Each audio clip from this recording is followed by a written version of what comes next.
আসসালামু আলাইকুম ফ্রেন্ডস, কেমন আছেন সবাই? আশা করি সবাই ভালো আছেন। আজকে দেখাবো ঈগল পাখিকে কীভাবে ট্রেনিং করাবেন। এই দেখেন আমি শীষ বাজিয়ে ডাক দিচ্ছি, ঠিক আছে? এভাবে যদি আপনি শীষ বাজিয়ে অভ্যাস করেন তাহলে আপনার শীষ শোনার পরই সে খাবারের জন্য কান্না করে দিবে, কান্না করতে শুরু করবে, ঠিক আছে?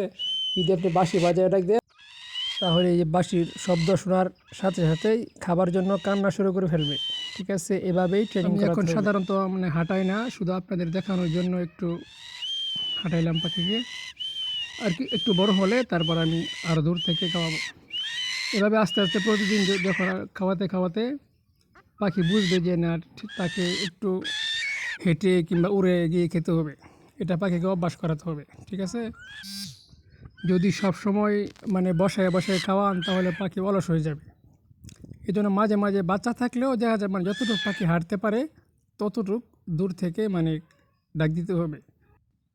খাবার খাওয়ানোর পর একটু সময় দিবেন, সাথে নিয়ে বসে থাকবেন, তার হাত বুলিয়ে দিবেন, একটু আদর করবেন, তাহলে বুঝবে না তাকে আপনি মহব্বত করেন।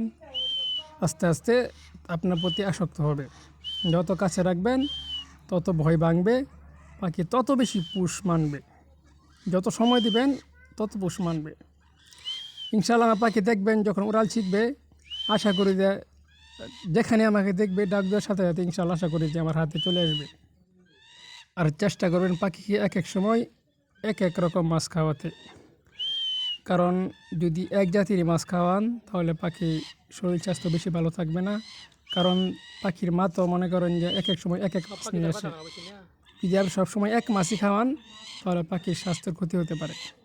এই জন্য মাঝে মাঝে 2-3 পদ দেখা যায়, মাঝে মাঝে পুঁটি মাছ, তেলাপিয়া মাছ, ছোটো ছোটো পোনা মাছ এগুলো খাওয়াবেন, তাহলে কি পাখির স্বাস্থ্যটা ভালো থাকবে, ঠিক আছে? আর পাখি যখন ওরাল শিখবে তখন একটু বেশি সময় দিবেন।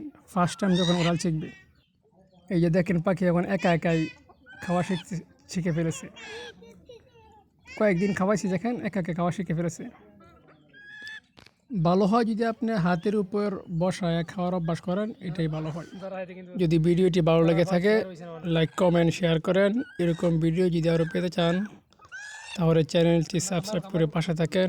সবাই ভালো থাকেন, সুস্থ থাকেন। আসসালামু আলাইকুম রহমতুল্লাহ।